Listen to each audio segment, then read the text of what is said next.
Je m'appelle Sophie. J'ai 56 ans. Je suis divorcée. Je suis riche parce que j'ai travaillé très dur pendant de nombreuses années. Je possède ma propre entreprise et les gens disent que j'ai réussi. Je conduis une BMW noire.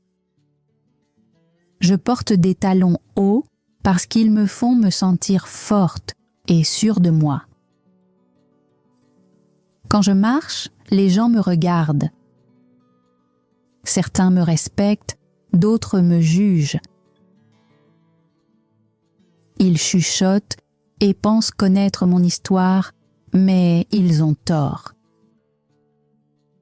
Ma vie est façonnée par le succès et par l'opinion des autres. Je vis avec leur jugement chaque jour. Un après-midi, je suis allée dans un café sur un campus universitaire. Il était rempli de jeunes étudiants.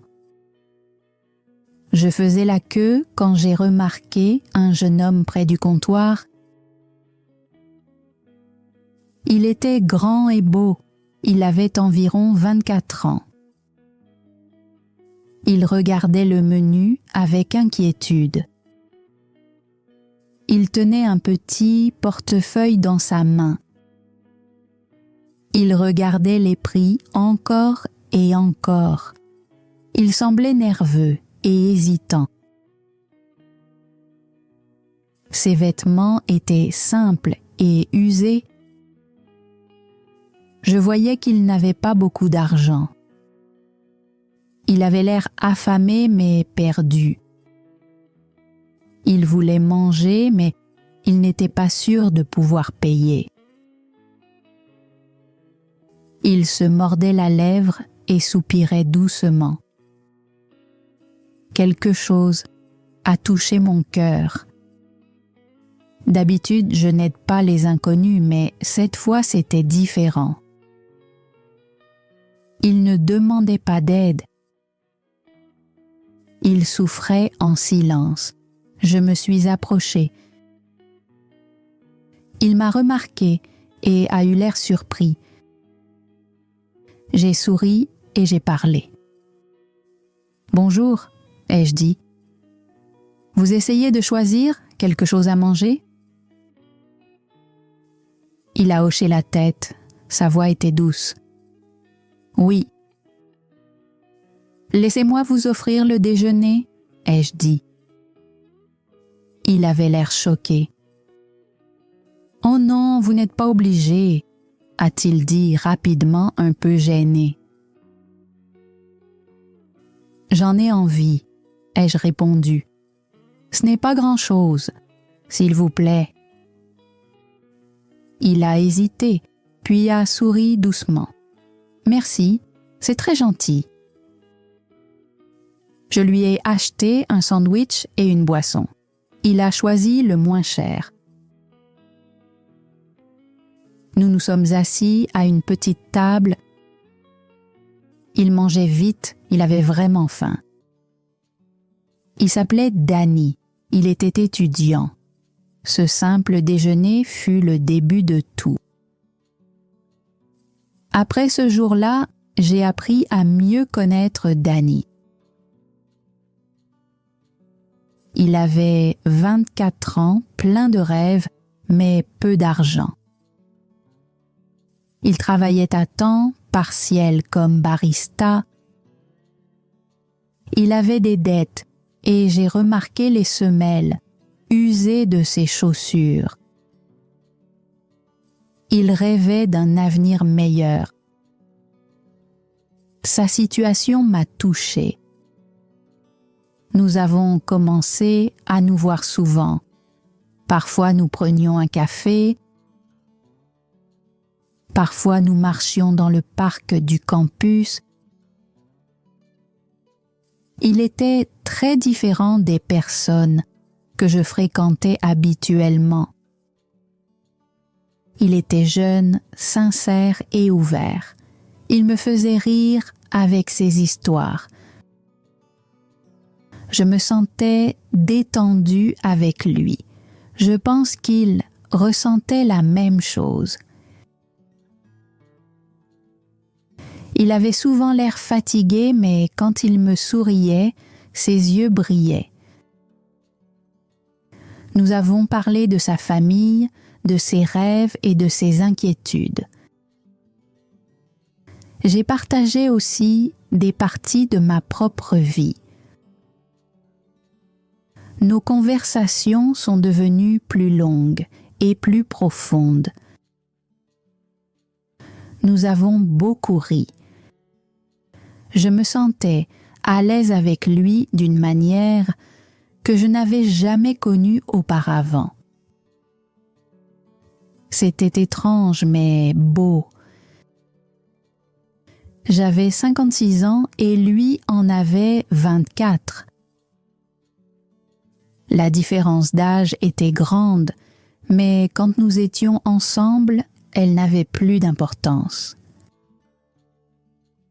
Nous profitions simplement de notre temps ensemble.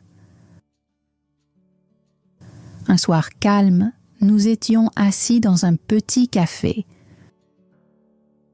Nous parlions depuis des heures. Soudain, Danny m'a regardé sérieusement. « Sophie, a-t-il dit doucement, quand je suis avec toi, j'ai l'impression de pouvoir respirer à nouveau. » Mon cœur s'est mis à battre plus vite.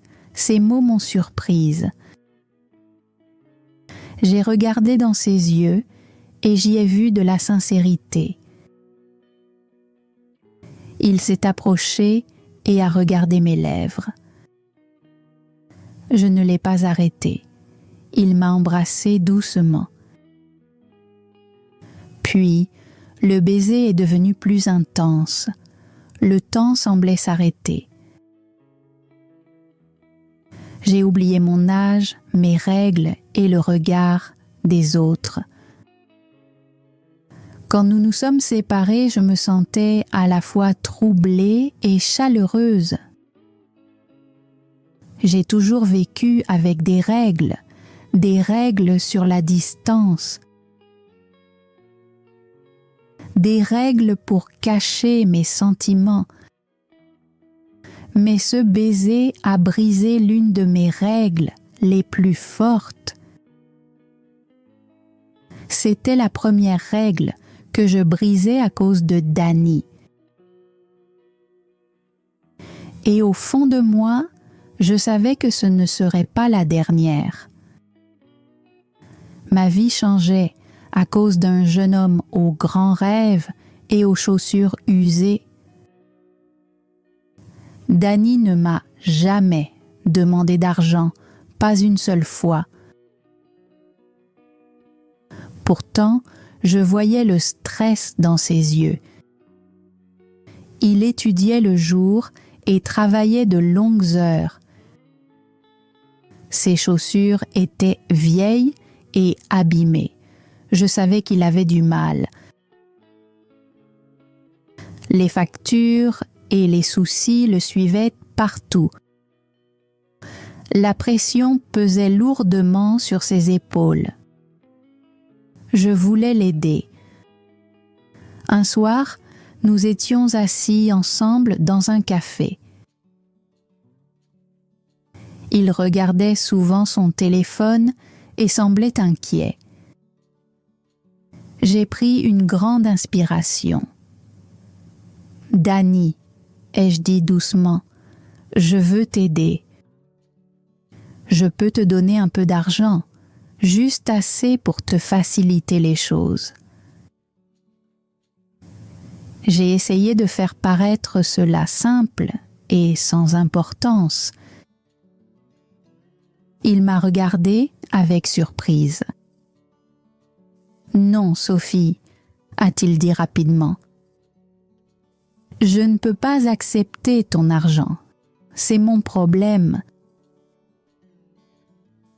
Il a secoué la tête, mais je voyais à quel point il était fatigué. S'il te plaît, ai-je dit, ce n'est rien pour moi. Considère-le comme un cadeau d'une amie. Il a baissé les yeux vers la table. Après un long moment, il a lentement hoché la tête. « Tu es sûr ?» a-t-il demandé. « Oui, » ai-je répondu. « J'en suis sûr. » Soudain, il s'est mis à pleurer. Il a couvert son visage avec ses mains. Il était profondément reconnaissant. Ce moment a changé quelque chose entre nous. Ce soir-là, je l'ai serré contre moi. Il se sentait en sécurité dans mes bras. Nous avons peu parlé. Nous sommes simplement restés ensemble. Notre lien est devenu plus fort. Il était construit sur la confiance et l'attention. Il faisait maintenant partie de ma vie. Bientôt, les gens ont commencé à parler. Ils voyaient une femme plus âgée avec un jeune homme. Les chuchotements nous suivaient. Les regards étaient lourds. Certains m'appelaient sa sugar mama. J'ai entendu ce mot, j'ai vu les regards. Je marchais la tête haute, faisant semblant de ne pas m'en soucier. Mais au fond de moi, cela faisait très mal. Les rumeurs me blessaient plus que personne ne pouvait l'imaginer. Mon fils est rentré à la maison pour les vacances. J'étais heureuse et impatiente. Il m'avait beaucoup manqué. Il m'a appelée pendant qu'il conduisait. « Maman, » a-t-il dit, « j'amène un ami dîner ce soir. Ça te va? » « Bien sûr, » ai-je répondu en souriant. « Plus on est de fous, mieux c'est. » J'ai préparé un repas spécial. Je voulais que tout soit parfait. Ce soir-là, la sonnette a retenti. J'ai ouvert la porte avec le sourire. Mon fils se tenait là, grand et joyeux. À côté de lui se trouvait un visage que je connaissais trop bien. C'était Danny. Mon cœur s'est arrêté. Ma main a tremblé et j'ai failli laisser tomber le verre que je tenais. Le visage de Danny est devenu pâle. Il a détourné le regard rapidement. Mon fils n'a rien remarqué. « Maman » a-t-il dit joyeusement. « Voici Danny, c'est mon camarade de classe, c'est quelqu'un de bien. » J'ai forcé un sourire. Il était raide et faux. Je me suis assise à table en faisant semblant de ne pas le connaître, en faisant semblant d'oublier son contact. Nous avons dîné ensemble. La nourriture était bonne, mais l'atmosphère était lourde. Mon fils parlait et riait, racontant des histoires de l'université. Danny restait silencieux. Quand il me regardait, ses yeux cachaient un secret. Mon fils ne savait pas ce qui existait entre sa mère et son ami. Je mangeais sans rien sentir. Mon esprit était en désordre. Comment cela avait-il pu arriver? Que devais-je faire? Après le dîner, mon fils est allé dans sa chambre pour étudier. Danny est resté avec moi dans le salon. Le silence était pesant. « Dani, ai-je dit doucement, ça doit s'arrêter, ça ne peut pas continuer. » Ces mots faisaient mal, mais je savais qu'ils étaient justes. C'était trop dangereux, trop compliqué. Il n'a pas répondu. Il s'est approché de moi et a pris mon visage dans ses mains. Il m'a embrassé plus fort que jamais. Ce baiser était plein d'émotions et de besoins. J'ai senti sa force et sa peur. À cet instant, je n'ai pas pu l'arrêter.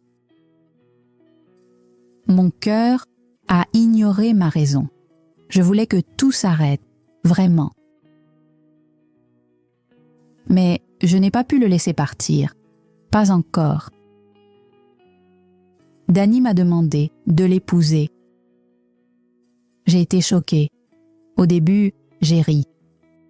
« Tu es sérieux ?» ai-je demandé. Il n'a pas ri. Son visage était calme et sincère. Il m'a regardée avec douceur. « Je t'aime, Sophie », a-t-il dit. « Ce n'est pas une question d'argent, c'est toi que j'aime. » J'ai entendu ces mots, mais mon esprit était plein de doutes. M'aimait-il vraiment ou se sentait-il simplement reconnaissant pour mon aide? Les gens nous jugeaient déjà. Ils chuchotaient et utilisaient des mots cruels. Le mariage allait-il tout aggraver? Pourtant, je voulais le croire. Je voulais me sentir aimée. Alors, j'ai dit oui. Mes amis et ma famille ont été choqués. Une femme de 56 ans épousant un homme de 24 ans leur semblait inacceptable. Parfois, cela me paraissait étrange, à moi aussi. Mais Dani me rendait heureuse. Il me faisait me sentir vivante. J'ai choisi de prendre un risque pour l'amour. Nous avons décidé de nous marier rapidement. Nous ne voulions pas d'un grand mariage. Nous avons choisi l'Italie. C'était beau et paisible. La cérémonie était petite et discrète. Seules quelques personnes étaient présentes. Le soleil était doux. Dani tenait ma main et me regardait dans les yeux. Il m'a promis de m'aimer pour toujours. Il a embrassé ma main et j'ai ressenti un vrai bonheur. C'était un moment parfait. Après le mariage, nous avons commencé notre vie ensemble. Au début, tout allait bien. Mais peu à peu, de petites choses ont commencé à m'inquiéter. Dani était toujours sur son téléphone. Quand il sonnait, il allait dans une autre pièce. Quand je lui demandais qui appelait, il disait que c'était juste un ami ou rien d'important. Il terminait les appels rapidement. Parfois, je le voyais écrire des messages, puis les effacer. Il effaçait souvent l'historique de son téléphone. À chaque fois, mon cœur se refroidissait un peu plus. Je me disais que j'imaginais des choses. Peut-être était-il occupé par ses études. Peut-être que je réfléchissais trop. Mais le doute continuait de grandir en moi. Un jour, j'ai vu quelque chose que je ne pouvais pas ignorer. Danny était dehors, en train de parler au téléphone. Il s'est arrêté près d'une voiture. Une jeune femme était assise à l'intérieur. Elle était jolie. Ils ont parlé quelques instants, puis elle est partie. Il ne m'a pas vue. Mon estomac s'est noué.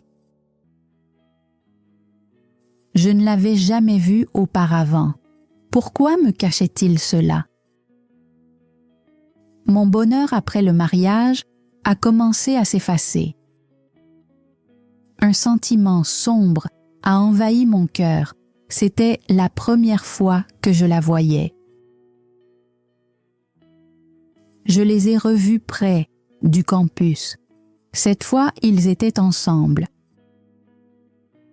La jeune femme semblait avoir son âge. Elle était belle et pleine d'énergie. Elle riait fort. Je me souvenais de ce rire.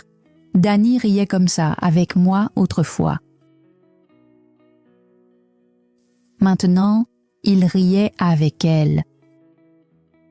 J'étais assise dans ma voiture et je les regardais. Ils marchaient très proches l'un de l'autre. Il avait l'air heureux, trop heureux. Une sensation froide s'est installée en moi. Plus tard, je lui ai posé la question. « Qui était cette fille ?» ai-je demandé doucement. Il a détourné le regard rapidement. « Oh, elle, c'est juste une amie, » a-t-il dit. « Une amie de l'université. » Il a essayé de sourire, mais son sourire semblait vide. Je ne l'ai pas cru. Mon cœur savait que quelque chose n'allait pas. Le lendemain, je les ai suivis. Je suis restée assez loin pour qu'ils ne me remarquent pas. Ils sont entrés dans un petit parc et se sont assis sur un banc sous un grand arbre. J'ai garé ma voiture, non loin de là, les mains serrées sur le volant. Elle a touché son bras. Puis elle s'est approchée et a posé sa main sur son visage. Il ne s'est pas éloigné. Il l'a regardée avec douceur. Mon cœur s'est brisé. La douleur était vive et profonde. J'ai fermé les yeux un instant. Ce n'était pas une simple amitié, je le savais. Je suis rentrée chez moi lentement. Le monde me semblait silencieux et vide. L'image de sa main sur son visage restait dans ma tête. Je me sentais complètement seule. Le bonheur de notre mariage me paraissait très loin. Danny est rentré tard ce soir-là. La maison était sombre quand il a ouvert la porte. J'étais assise dans le salon, seule sur une chaise. Les lumières étaient éteintes. Quand il m'a vue, il s'est arrêté. Il n'a rien dit, moi non plus. Nous sommes restés là, face à face, dans l'obscurité. Le silence était lourd. Il était rempli de questions jamais posées, rempli de secrets. Je savais ce que j'avais vu. Il savait ce qu'il avait fait. Pourtant, pas un mot n'a été prononcé. L'air entre nous était froid et douloureux. Un mur grandissait entre nous.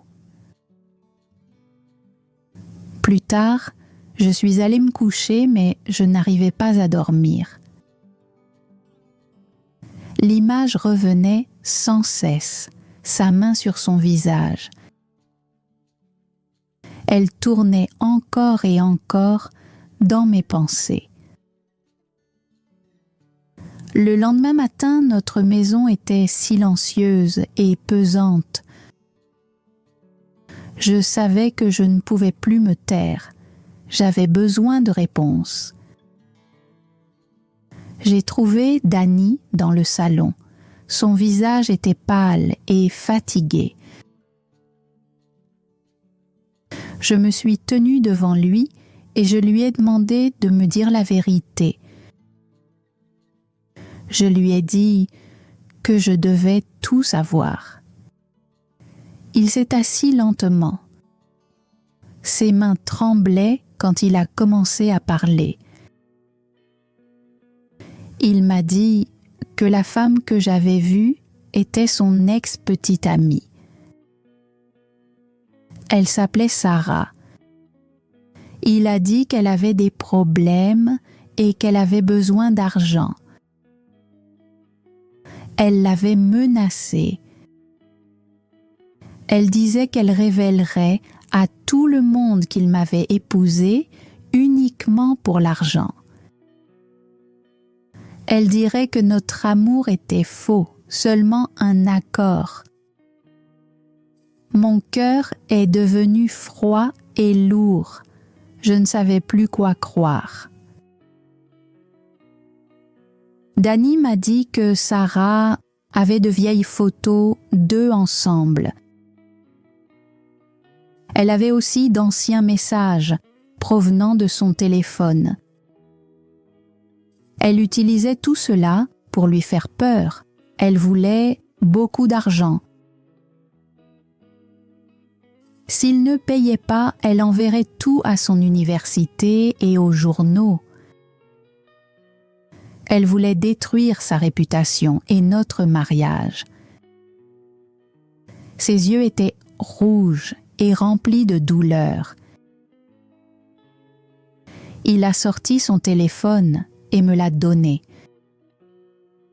Il m'a aussi donné tous ses mots de passe. « S'il te plaît, Sophie, a-t-il dit doucement.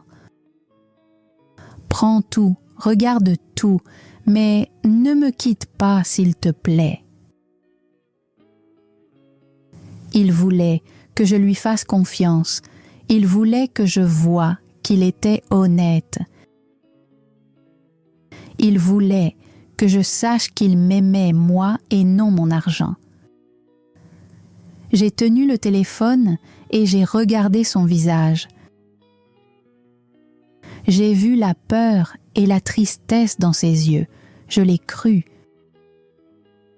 J'ai posé le téléphone et je l'ai serré contre moi. Cette nuit-là, j'ai pleuré sur sa poitrine. Je n'avais pas pleuré comme ça depuis de nombreuses années. Toute ma peur et ma douleur sont sorties. Nous sommes restés ainsi longtemps dans les bras l'un de l'autre. Peu à peu, je me suis sentie plus forte. Je savais que quelque chose devait être fait. Cette situation ne pouvait pas continuer. J'ai décidé de régler le problème. Je protégerai notre vie ensemble. Je protégerai Danny. J'ai passé un appel. Je savais ce que je devais faire ensuite. Après une longue nuit de réflexion, j'ai pris ma décision. J'ai contacté l'ex-petite amie de Danny.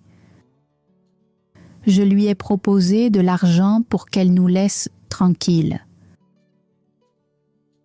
Ce n'était pas par faiblesse, c'était parce que j'étais fatiguée. Je voulais la paix. Elle a pris l'argent et a disparu de nos vies.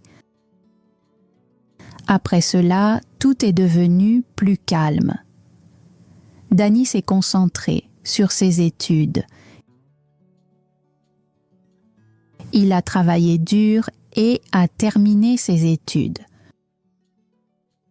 Quand le moment est venu de chercher un emploi, il ne m'a pas demandé d'aide. Il voulait le faire seul. Il voulait prouver qu'il pouvait se débrouiller par lui-même. Il a trouvé un bon travail. Il était fier de lui et moi aussi j'étais fière de lui. Cela m'a montré qui il était vraiment. Nous avons décidé de déménager. Nous voulions un nouveau départ, loin des rumeurs et des jugements. Nous avons trouvé une petite maison près de la mer. C'était calme et paisible. Le bruit de l'océan rendait tout plus léger. Nous avons fait nos valises et laissé notre ancienne vie derrière nous. Dans notre nouvelle maison, la vie est devenue simple. Nous avons planté des fleurs dans le jardin. Nous avons apprécié les soirées tranquilles ensemble. Parfois, nous partagions un verre de vin. Parfois, nous rions de notre différence d'âge. Elle était grande, mais elle n'avait plus d'importance pour nous. Danny disait souvent que je l'avais sauvée. Il disait que je l'avais aidé à trouver sa voie. Mais parfois, je pensais autrement. Peut-être que lui aussi m'a sauvée. Ma vie avant lui était réussie, mais solitaire. Il m'a apporté de la chaleur et une vraie connexion. Je ne regrette rien. Notre histoire n'est pas comme les autres. Certaines personnes peuvent encore la juger. D'autres ne la comprendront jamais. Mais pour nous, c'est une seconde chance de bonheur. L'amour ne ressemble pas toujours à ce que les gens imaginent. Parfois, il arrive de façon inattendue. Ce qui compte le plus, c'est ce que l'on ressent. Et ce que je ressens est réel. C'est tout ce que j'ai toujours voulu.